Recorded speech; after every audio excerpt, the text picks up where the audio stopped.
Hola a todos, vamos a grabar un nuevo episodio del podcast de Humanidades Críticas, el podcast de la Facultad de Letras y Filosofía de la Facultad de Humanidades. Nos encontramos en un lugar muy especial hoy, pues estamos en el archivo de Alaí de Fopa. Es un espacio donde Diana, una de nuestras invitadas, y yo hemos estado trabajando ya desde hace algún tiempo y pues descubriendo material a partir del cual han salido varias publicaciones. Y nos acompaña hoy también una invitada muy especial, que es Marisol, quien pues estará compartiendo también con nosotras. Mi nombre es Luisa González Raige, trabajo en la universidad como coordinadora editorial del Departamento de Letras y Filosofía y coordinadora académica del Departamento de Posgrados en Humanidades. Y le paso la palabra a Diana y a Marisol para que se presenten. Hola, ¿qué tal? Yo soy Diana del Ángel, soy escritora, vivo en México y desde allá conocí a Alaide, el trabajo de Alaide, y ahora he estado colaborando también aquí en la organización y difusión del archivo. Y yo soy Marisol García Walsh, soy curadora y escritora y trabajo archivos feministas, sobre todo de la segunda mitad del siglo XX, y estoy muy emocionada también de estar aquí conversando sobre los papeles de Alaide. Claro, pues qué gusto. Sí. Tal vez podemos comenzar compartiendo un poco de la experiencia y la historia. Ya Marisol nos estaba preguntando cómo encontramos todo y cómo llegamos aquí.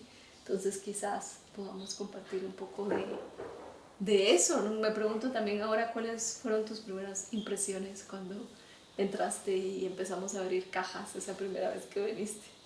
Sí, pues un poco esa primera vez fue justo para completar o para...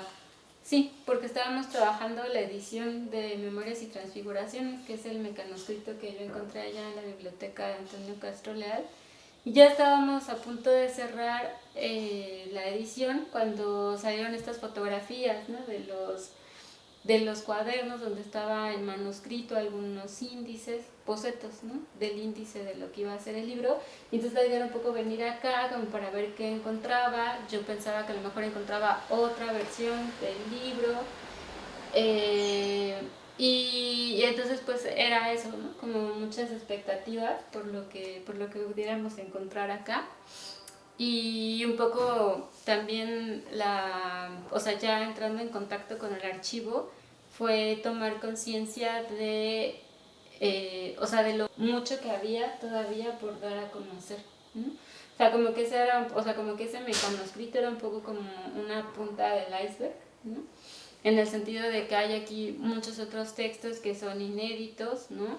Y no solo de poemas, ¿no? Sino también de pues ensayos, ¿no? Que es como lo que se compiló para este libro de No me quiero quedar al margen, pero también hay algo de narrativa, ¿no? Aunque ya no publicó narrativa, sí escribió cuentos. También hay mucho material pues sí, en cuanto a correspondencias, ¿no? Que es una de las cosas que más sorpresas, ¿no? Ha dado en esta búsqueda. Sí, esa historia del cuaderno con el manuscrito de Memorias y Transfiguraciones también creo que es muy simpática porque tú estabas trabajando a partir del mecanoscrito en México en paralelo a cuando yo estaba haciendo la investigación para el libro de textos feministas. Sí, y yo descubrí ese libro en 2018. Sí, pues. Ajá, y me puse en contacto con Julio hasta 2020, okay, cuando ya era la pandemia. Y fue en el 2020 que yo encontré ese cuaderno aquí. Sí. Y queriendo corroborar si era un trabajo inédito, que me puse a investigar, había salido una nota en un periódico muy pequeñita de que tú estabas trabajando ese poemario. Y ahí fue donde yo busqué contactarte para hacerte saber que el cuaderno estaba aquí. Ya. Pero lo logré hasta que Julio ya se presentó el libro de la edición guatemalteca. Sí.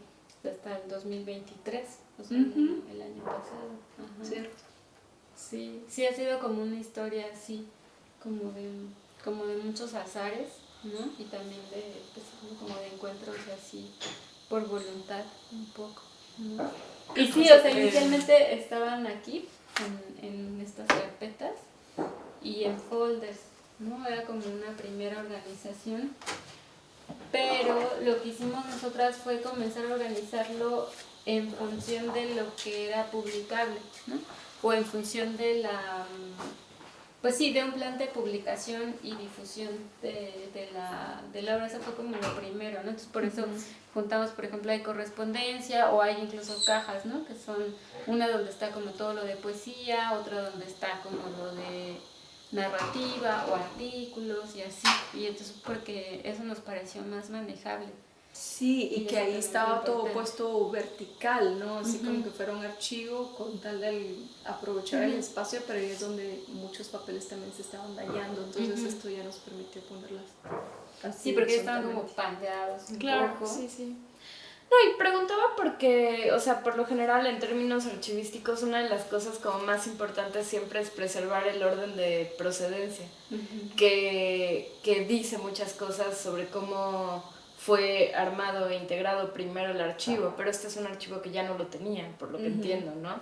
Entonces, de todas formas, esta es como una condición súper común en archivos comunitarios y en archivos personales que van perdiendo su orden de procedencia porque de entrada las personas que conservan documentos no siempre saben o no siempre tienen desde el origen la noción de que van a querer hacer un archivo, ¿no? Entonces realmente ustedes ahorita son las primeras que están como que instaurando ese orden y eso es muy interesante porque quiere decir que ahora sí existe como esa conciencia de que este material no solo va a servir a nosotras, sino a otros que vengan a investigar aquí y eso es muy valioso, ¿no? Sí. Y sí sabíamos que estábamos interviniendo.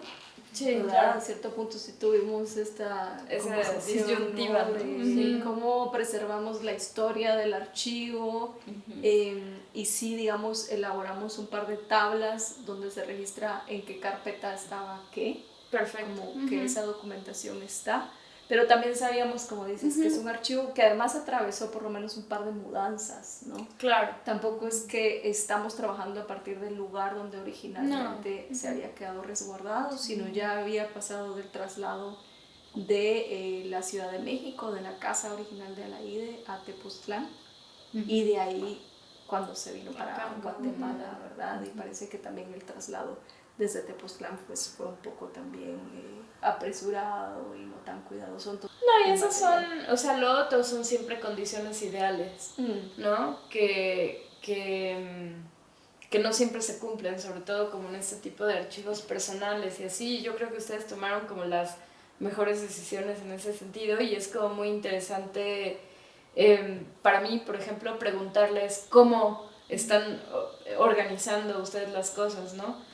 Porque ahí Diana decía hace rato así como de, es que esto hace sentido que estuviera todo acá, pero en realidad ese no es como un sentido común absoluto, sino que son decisiones que están atrás y que son decisiones muy hermosas porque tienen que ver como con una categorización o con una visión de lectoras que ustedes ya están dando sobre el material, ¿no? O sea, de lectoras informadas que están tomando estas decisiones sobre cómo quieren ustedes también que se lea el material en conjunto, ¿no? Otra decisión pudo haber sido voy a ordenar todo cronológicamente y hubiera sido una decisión igual de válida, pero ustedes como que tomaron una decisión temática y eso es como muy interesante. Sí, temática y cronológica. Temática y cronológica, ok. Pero sí, yo creo que eso es interesante porque no se trata nunca de un trabajo como objetivo, de recuperación fiel del documento, sino cómo te afecta también el material del archivo, lo que produce también el interés de organizarlo de cierto modo. O sea, también el archivo es el que nos hace devenir investigadoras en este caso, no es que ya venimos con ciertos criterios y los implementamos aquí, sino que vamos un poco también viendo qué nos pide el material. Yo por lo menos así lo he pensado y sí, o sea, tampoco lo discutimos tanto, recuerdo yo, o sea, fuimos como sí seleccionando temáticamente y cronológicamente. Y yo creo que tiene también que ver, no sé qué tan conscientemente lo hicimos así, pero quizás pienso ahora tiene que ver con el hecho de que pues un poco estaba dado de que tú le estabas prestando más atención al trabajo poético y narrativo y yo al ensayístico, y entonces por muchas horas cada una estaba como, esto es poesía, esto es ensayo, ¿no? Y nos lo pasábamos y le íbamos encontrando lugar. Sí, también un poco porque, o sea, digamos como el destino del archivo pues es otra organización, ¿no? El CIRMA, ¿no? Y la idea, o sea, también allí pues va a tener otra organización totalmente distinta, ¿no? Entonces, un poco también eso es como lo que permitió como cierta libertad, o sea, en términos de saber que no era algo permanente. O sea, igual nada es permanente, ¿no? Pero como que eso era algo muy claro, ¿no? O sea, que en cuanto salga de aquí y ya lo donen a esta organización, pues allá ellos tienen sus propios criterios y lo van a reorganizar de acuerdo a los criterios para que sea consultado por otras personas. Entonces, un poco eso también dio la libertad justamente de poder organizarlo en función de los libros que se podían formar a partir de estos materiales, ¿no? Y o sea, no solo libros, ¿no? Porque también con los guiones del Foro de la Mujer, pues hemos hablado mucho de la posibilidad de convertirlos en podcast o de reactualizarlos o resituarlos en otros, o sea, en estos contextos sonoros. Y así, o sea, hay cosas que están en italiano que hay que traducir para ver si son publicables o no. Eso también es importante, como tener desde un principio claro y la seguridad de que lo que se pueda publicar se va a poder publicar. Es decir, como que si fuera otro archivo o como otras condiciones, a lo mejor tú encuentras algo que es como muy valioso, pero que a lo mejor los herederos no quieren que se publique. Sí, claro. Y en este caso, justo la idea de poder trabajar aquí, de revisarlo, es que todo lo que sea publicable se publique, ¿no? Y eso creo que también te da una libertad y pues sí, como una cierta seguridad, ¿no? Para trabajar distinta de lo que es trabajar en otros archivos, ¿no? Y entonces eso también permite como que ya desde que estás juntando los documentos te puedas imaginar el libro, ¿no? O te puedas imaginar incluso a quién se puede, o sea, a quién le puede interesar, ¿no? Por ejemplo, que todavía no hemos visto, ¿no? Pero el que tú juntaste de escritos guatemaltecos, ¿no? Sí. Y que son muchos sobre lo que a Laide le importaba de lo que estaba ocurriendo acá en Guatemala, ¿no? Y eso también ha sido padre porque suena un poco obvio, pero, o sea, trabajar aquí en los archivos ha sido conocer otras facetas de Alaide, ¿no? O sea, como que yo trabajaba más, pues sí, la parte de la poesía y pues su parte de feminista, ¿no? O sea, como todo el trabajo que había hecho allá. Pero aquí, por ejemplo, he encontrado como otras facetas de ella, ¿no? Justamente este interés político en Guatemala, o desde luego pues como toda la parte íntima, ¿no? Que lees en sus correspondencias. También la parte de como crítica, ¿no? Como crítica de arte, que otras investigadoras sí la tienen muy identificada con respecto a su trabajo como crítica de arte, pero yo no lo tenía tan claro hasta que ya como que viendo todos los artículos que hay aquí, como que dices, pues es que publicaba cada semana, ¿no? Parece cada semana, durante un periodo de años, publicó cada semana columnas, y entonces eso también ha sido muy interesante, como eso que te deja ver lo que está aquí en el archivo, ¿no? Pero sí, eso que dices a mí me parece fascinante, que ya vamos también tomando decisiones creativas. Sí, justo, en cuanto a cómo ir organizando el material. De hecho, esta carpeta que tengo aquí, cabal, que es la de la correspondencia de Alaide Fopa y Miguel Ángel Asturias y los artículos de Alaide Fopa acerca de Asturias de entre el 57 y el 73 se está publicando tal cual en un libro, o sea, todo el material no lo pensamos así en un inicio, pero ahora el material tal cual que estaba en esta carpeta se volvió un libro. Eso es interesante. Yo siento justo también que, o sea, como que algo que dijiste y que Diana también mencionó es como el papel de la subjetividad en la investigación, ¿no? Que como que siento que el archivo pone un poco en tela de juicio el hecho de que un archivo sea una organización objetiva, por ejemplo, ¿no? O sea, de que haya una sola forma de ordenar el material. Y lo que están haciendo tú y Diana en realidad muestra también cómo interviene la subjetividad personal de cada quien a la hora de ordenar el material. Y en ese sentido, pues justo quería preguntarles de qué forma sienten que su propia formación profesional les ha ayudado a entrar a este archivo. O sea, ¿cómo sientes que eso ha intervenido?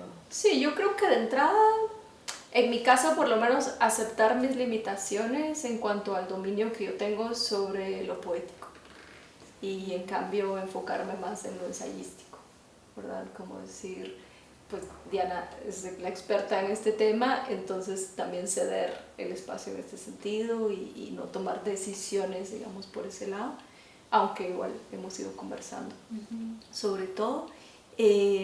Pero creo que también tiene que ver con el tipo de cosas que te enganchan, ¿no? Cómo te vas orientando o cómo vas atendiendo los documentos porque ya te interpelan de algún modo, te atraviesan de acuerdo a tus propios intereses. A mí me pasa con la parte de historia del arte, ¿verdad? Como alguien que también se formó en historia del arte, eso me jala y pues tengo las referencias de muchos autores, autoras que se mencionan ahí y entonces eso creo que no es tanto como algo que viene desde afuera, yo soy la experta en, sino ya cuando estás aquí resulta que te captura porque traes eso.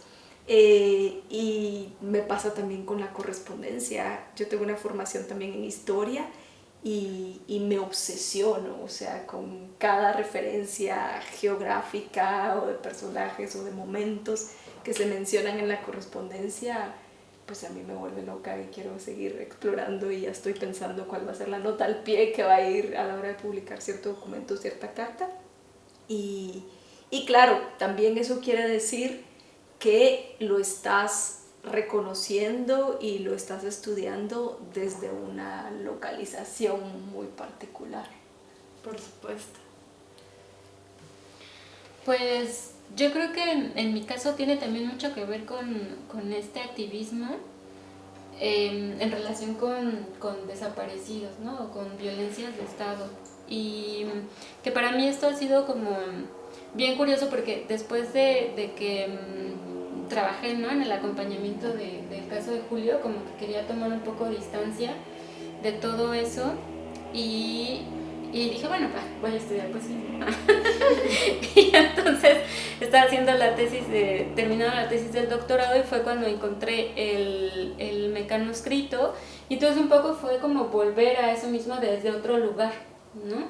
Yo le compartí una vez a Luisa que para mí trabajar en el archivo o en todo lo relacionado con lo de Julio César Mondragón fue muy doloroso y esto en cambio me ha parecido como muy gozoso, como en el sentido de que quizás el dolor como está muy lejos para mí, pese a que es una autora, digamos, mujer, feminista, pero como que disfruto más el hecho de poder recuperar su vida y restituir, ¿no?, su palabra en este espacio de lo que fue para mí, ¿no?, lo de Julio César.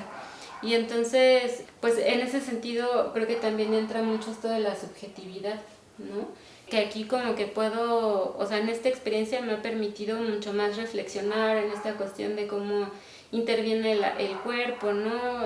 O las emociones, o sea, me ha sido mucho más fácil ver mis emociones y todos los afectos que se movilizan trabajando con el archivo de una manera pues mucho más gozosa.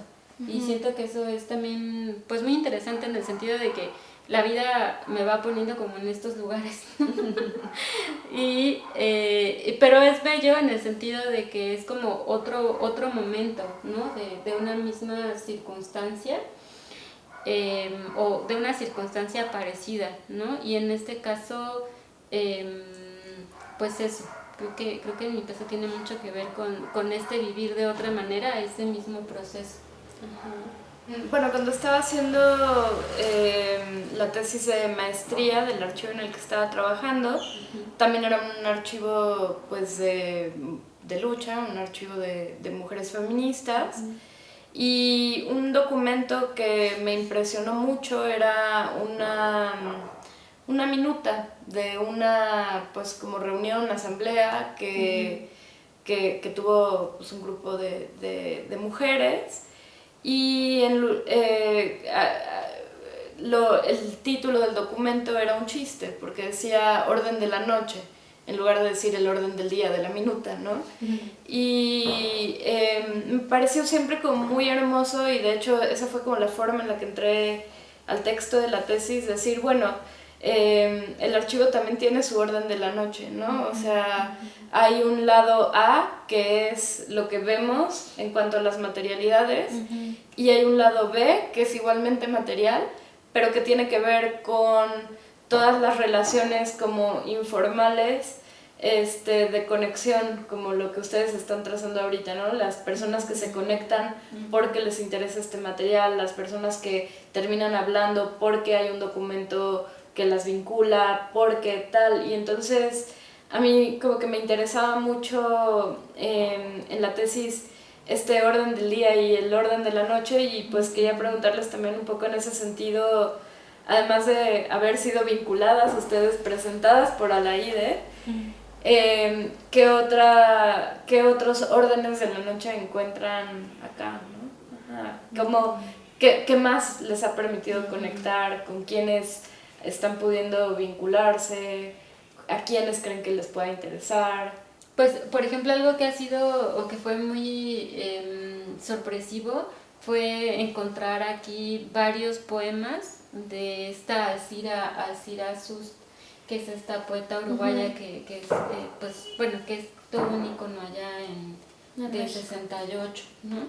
Y entonces, pues eso, por ejemplo, fue muy interesante. También pensaba ahorita que hablabas como de esto del orden de la noche, o en las cosas que hemos encontrado, pero que no tienen una salida de publicación, digamos, ¿no? O sea, me acordé mucho, por ejemplo, de estas hojas donde estaban las consignas, donde preparaba la manifestación del Año Internacional de la Mujer, o recibos, ¿no? Así que de la tintorería, que de que iba a cobrar tal cosa, o las listas, ¿no? De las que luego habla Luisa en esa introducción que hizo, de compras o de presupuestos que hacía, y que entonces, o sea, por sí solas como que no son publicables porque no son como un género o no se consideran como un género, pero que obviamente te dan toda la perspectiva de todo lo que ella hacía, ¿no? Sí. Y de toda la complejidad que era dedicarse a escribir y criar 5 hijos, ¿no? Y tener un matrimonio y aparte dar clases y todo eso. Entonces siento que es un poco, lo asocio con esto de la noche, en el sentido de que eso no se va a poder publicar como tal, ¿no? Pero le da sentido también a todo lo otro que sí, digamos que sí puede organizarse en libros, ¿no? O sea, en folders o como en libros, ¿no? Sí, justo, o sea, qué lindo que mencionas eso, porque en la tesis, o sea, mi corpus era ese tipo de materiales, y un poco lo que terminé pensando es que no eran propiamente un género literario o un género textual, pero sí eran un género archivístico, y que podían ser examinados igual porque te permiten ver cómo era la vida en ese momento. Qué tipo de, o sea, por ejemplo, un recibo de la tintorería, pues también qué tipo de vida, o qué tipo de cosas puedes como abstraer también de ahí, ¿no? Sí, totalmente. A mí me parecía fascinante, por un lado eso, en un primer momento del archivo, pero luego también pensar que esos materiales no es que estaban congelados en el tiempo, porque a veces se piensa así, como que el archivo es este espacio fijo donde ha quedado resguardado el registro de una vida que ya fue, ¿no? Sino pensaba justo en qué siguen produciendo esos encuentros, ¿no? Y por eso para mí fue importante recogerlo en esa introducción que mencionas, ¿no? Como un poema está interrumpido por la lista de compras de materiales para los chicos, o la lista de la organización de la platería de la casa, es otra de las listas, ¿no? Que está combinada con un plan de investigación que tenía en sus cuadernos, pero pensaba también mucho en daño o el efecto material de los hongos, de la humedad, ¿verdad? De cómo estos cuadernos también tienen huellas que se han ido creando y cómo eso también resignifica de alguna manera lo que hay en determinadas páginas, ¿no? Entonces ahí empecé a pensar mucho en términos de productividad o de generatividad del archivo, para dejar también de verlo, alejarme completamente de esta idea de que lo que estaba allí estaba fijo, atrapado en un tiempo pasado, ¿no? Y también compartiendo con lo que decía Diana hace un rato de la afectividad que le provoca trabajar el archivo. Yo sí tuve 2 etapas de trabajo. En la primera, en el 2020, cuando vine la primera vez y lo descubrí y empecé a buscar documentos específicos y me fui encontrando con otras cosas, me leí todos los foros de la mujer, los guiones de foro de la mujer, sufrí mucho también, o sea, era esta combinación entre la fascinación del descubrimiento, pero me pesaba mucho el tema de, pues, de la desaparición de la idea, de este contraste, encontrar en los guiones de Foro de la Mujer pues un posicionamiento político muy sólido e incluso me daba la impresión en muchos guiones como que ella estaba describiendo su propio destino, ¿sabes? Hablaba de mujeres que estaban en el régimen de Franco, pues como capturadas ilegalmente, ¿verdad? Como prisioneras políticas que estaban siendo torturadas y describe las torturas y tal. Y en un documento específico dice, si yo tuviera que encontrarme ahí, lo atravesaría con tal de seguir luchando, ¿no? Mis convicciones son tales que estaría dispuesta a pasar por eso. Y entonces, ese era el tipo de cosas que en ese momento a mí como que me saltó más y me atrapó y la sufrí. Y yo me acuerdo escribiendo esa introducción que tú dices, llorando, así. Y me pareció también interesante, ¿no? En su efecto emocional. Pero en la segunda vez, ya cuando volvimos contigo, ya era también otra la experiencia, ya compartía más esto que tú decías del gozo y la fascinación, pero creo que tuvo que ver también con que durante esa etapa anterior y en el intermedio, pues estuve pensando mucho más en cómo el atender la materialidad desde una perspectiva vitalista hacía que esa experiencia ya también fuera afirmativa y que no se estuviera capturada específicamente, ¿no? En la historia de Alaíde como nos la han contado, sino en mucho más que sigue sucediendo allí. Y luego también me parecía fascinante lo que tú decías, Alaíde las presentó, ¿no? Y pensaba en otras compilaciones y otros trabajos que hemos estado haciendo, en esta idea de que Alaíde nos pone a hacer cosas, o sea, también en esa actividad continua que ha seguido teniendo Alaíde, ¿verdad? El archivo como un trabajo por hacer, el archivo como una herencia, entendiendo la herencia, ¿verdad? Como una responsabilidad y como una tarea, y eso me ha cambiado también entonces esta forma de abordarlo ya también desde lo afirmativo. Qué impresionante eso que dicen y cómo pues a partir de ahí también como que conectamos con todas las tareas pendientes en nuestro continente, a partir como de, pues de la violencia, ¿no? Que por un lado sigue siendo un tema urgente de atender y por otro lado también tienen como imaginarios sobredeterminados, ¿no? Y a veces este tipo de trabajo, el trabajo archivístico, yo siento, me pasa un poco lo mismo que a Diana. Comparto mucho esta sensación de decir, en un mundo donde en la literatura y el arte hay una sobredeterminación del imaginario de la violencia, es también absolutamente importante aferrarse a lo vital que está en el archivo, que permite trazar rutas imaginarias para la resistencia, ¿no? ¿Por qué conservar nuestra historia es importante también para no quitar el dedo frente a la violencia de Estado, por ejemplo, ¿no? Y ese trabajo que ustedes están haciendo es muy importante en ese sentido, ¿no?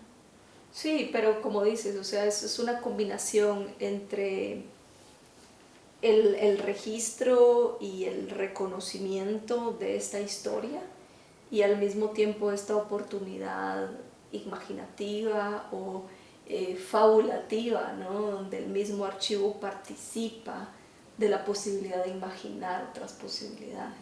Aquí tenía afuera la carpeta de la correspondencia entre Alaide Fopa y Miguel Ángel Asturias, que esto dice Madame Alaide Fopa de Solórzano, Hortensias 54, Colonia Florida. En Florida, que es allá donde y del otro lado de sí. Y atrás dice Asturias 73, Rue de Courcelles, París. Entonces el sobre, ¿verdad? De una de las cartas, y hay unas que vienen así, que a mí me parece fascinante igual este tipo de documento que está completamente dañado y que entonces hay información que se ha perdido, ¿no? Pero ya lo demás te sugiere otras cosas. Y esta es la primera que hay, que es de 1957. Aquí también, esto es cuando Alaide todavía estaba en Guatemala. Madame Alaide Fopa falla, 11 Calle Oriente 1075, Guatemala. Que en el 57 dijimos, ¿verdad? En el 57 Alaide y su marido Alfonso Solórzano ya habían estado primero en la Embajada de Guatemala en Cuba.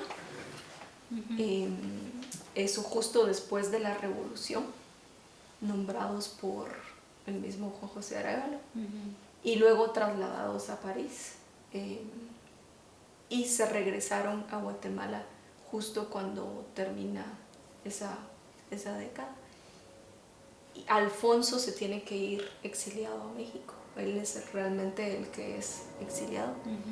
Aquí están las cartas. Algo también fascinante de las cartas es que se comentan su obra, o sea, se ve que le agradece Asturias a Alaide que le mandó, probablemente como mandaba los mecanoscritos, ¿verdad? Un borrador de un poemario y le manda algunos comentarios, a veces muy generales, así como está buenísimo, está cada vez más pulido, se ve que estás escribiendo cada vez mejor, y ella también le comenta sus obras, ¿verdad? Estoy leyendo tal, qué interesante lo que hiciste acá. Pero también es fascinante que tienen una amistad muy cercana, se ve a lo largo de los años cómo esa amistad pues se va fortaleciendo. Pero eso no significa que también Alaide por momentos es muy crítica con la obra de Asturias. Entonces, en los artículos que publica, que hay aquí unos mecanoscritos o también están guardadas las publicaciones en prensa, pues a veces sí dice que Asturias se pasó de politiquero, que era mejor cuando no era tan evidentemente político, quería sonar muy de izquierda porque se pasó de cursi, qué sé yo, ¿no? Entonces eso también me parece bien interesante porque ella sigue siendo como muy honesta con el trabajo crítico y pues se lo dice también directamente al mismo Asturias, ¿verdad?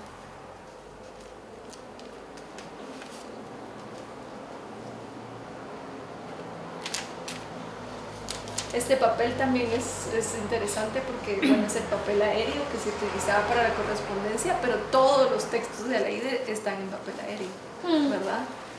Casi todos, los artículos, los guiones. Sí, o sea, también lo que le llaman papel copia, papel cebolla. Papel cebolla también. Sí, en ese papel está el mecanoscrito de ella. Sí, entonces es un papel bien fino y extremadamente delicado. Es un desafío también para escanearlo porque se te pasa al otro lado, sobre todo muchas de estas cargas están escritas en las dos caras. Por los dos lados. Claro, pero el escaneo eso dificulta. Sí, y eso no deja de ser también otro de los temas, ¿no? Cuando te enfrentas al archivo, o sea, como que dices, ay, ¿cómo le hacían para leerlo antes, no? Sí. Es interesante el papel también, todo lo que te puede contar, ¿no? La mecanografía, las correcciones, los rayones. Siempre hay un montón de otras cosas ahí registradas que no son solo texto, ¿no?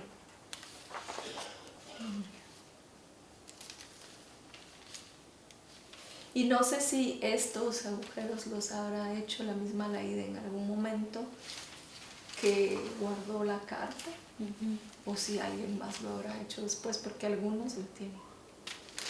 Sí, esa es una de las cosas Sí. que están ahí como en el misterio. No todos los papeles lo tienen. ¿Tienen algún documento favorito que hayan encontrado? Que digas, allí mi corazón vibró archivísticamente. Para mí, la última carta que le escribió a su marido. Ok. Sí, porque emocionalmente pues pega, pero luego porque es muy potente. Y que cuando la leímos fue que dijimos, pues sí, tiene sentido que Alaide siga siendo tan productiva, pues. Eso es lo que se estaba planteando aquí. Yo creo que el primero que se me ocurre, luego me pongo a pensar, tendría varios, pero sí son. ¿Tú? Pues para mí, yo creo que ese cuaderno del 67, donde están como los bocetos de algunos poemas que iba o sea, de memorias y transfiguraciones. Yo creo que ese, porque además es su letra, ¿no? O sea, está como todo lo que implicaba que escribiera a mano en esa época. Pues a mí algo también que me pareció fascinante de los cuadernos es ir notando su proceso creativo. Porque en muchos cuadernos, vamos a ver si esto sucede, este es de julio del 78, Alaide empieza haciendo su plan de investigación, va escribiendo el borrador de un texto generalmente en el lado derecho y deja en blanco el lado izquierdo. Okay. Y hasta que regresa a revisar, va haciendo anotaciones en el lado izquierdo. ¡Qué interesante! Por ponerte un ejemplo, ¿no? Entonces aquí se ve que está el lado izquierdo y hay otras donde va atravesando anotaciones relacionadas a lo que hay aquí, en este lado, para decir, no, esto todavía lo tengo que revisar, y va haciendo su plan también. Para esto tengo que ir a escuchar la conferencia que va a dar no sé quién, no sé cuánto, voy a tener que ir a tal biblioteca, necesito corroborar esta información. ¡Qué maravilla! O si es poesía, pues haciendo también correcciones de forma. Entonces, ¿para qué sirve la familia? Dice este texto. Y este es un borrador también de uno de sus artículos. También algo interesante que hace es que se enganchaba con un tema y hacía diferentes proyectos abordando ese tema. Entonces tienes el guión de Foro de la Mujer sobre este tema, el artículo de FEM sobre el mismo tema, la columnita en versión sintetizada que publicó en algún medio. Entonces eso también me parece bien interesante, porque como que buscaba investigar y pues también un poco agotar el tema en diferentes espacios y formatos. Me encanta eso. Sí, es ver realmente cómo trabajaba, poder reconstruir esas partes de los procesos creativos que siempre son como difíciles de describir, porque finalmente son procesos muy vivos, ¿no? Que tenían que ver directamente con que iba a lugares, escuchaba algo, pescaba una idea, la retrabajaba, y ustedes están haciendo casi que una arqueología y estratigrafía de todo el proceso creativo de Alaide, ¿no? Sí, porque luego tienes la versión manuscrita y luego a veces hasta 3, 4 versiones mecanuscritas, ¿no? Luego ya hacer anotaciones a mano sobre el mecanuscrito, otra versión más limpia y así. Me encanta. Y como puedes ver es una letra especialmente complicada de leer. Después de un rato de estar leyendo ya vas identificando ciertos patrones y ya puedes ir dilucidando, pero requiere de ese trabajo. Claro.